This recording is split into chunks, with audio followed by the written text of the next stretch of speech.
I can't remember a time in my life where I didn't know who Elvis was, but there was definitely a moment where I became a fan. Throughout my whole life, I was always a big fan of the show Full House, and on the show Full House, John Stamos' character, Uncle Jesse, was a big Elvis fan, and he would sing Elvis songs on the show, and he had an Elvis poster in his room. And one day I was at my grandparents' house, and I was watching the wedding episode where Jesse marries Becky on Full House for the millionth time, and he was singing Jailhouse Rock. And I looked up Elvis's original version on YouTube, and I was blown away. I'd never seen anything like it. Like, I'd been a musician my entire life. I'd been playing guitar since I was 5 years old. Really got into it when I was like 9, and I just lived and breathed music. But this was something new, something different. I was always more of like a Led Zeppelin fan, but there was just something about this energy, this charisma that Elvis had that was just so intoxicating and enticing. So after I saw the video, my grandma and I kind of sat down at the kitchen table, and she pulled up YouTube, and she was never a big Elvis fan at all. She grew up with the Beach Boys and the Beatles, and she pulled up Elvis on Ed Sullivan. I remember watching the Hollywood screen test of Blue Suede Shoes with the prop guitar, and all these different videos, and it just so happened that she showed me all this incredible material of Elvis, and just, made me love him even more.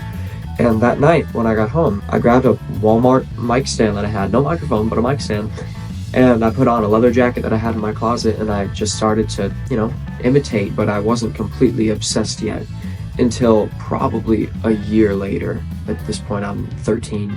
I found Suspicious Minds, and that's the way it is.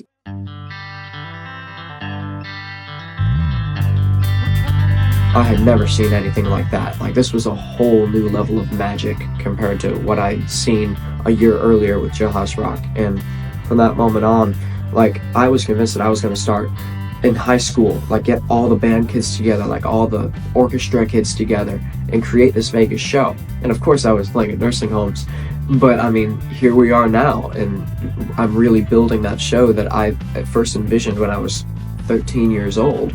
Of just doing those Vegas shows and doing it as close as possible. But I mean, I've taken it to a level that I could have never even imagined at that point. The gear, the microphones, the musicians, not just having high school kids, but having, real musicians.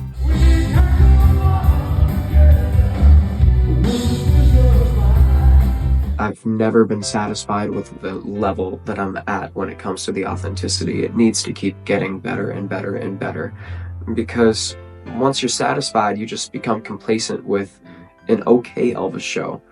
And I don't want an okay Elvis show. I want everything to be spot on and precise. If I don't look at the video screen, maybe with a little bit of fuzz, 8mm, of course, but if I don't look at the video and think, wow, that could be Elvis.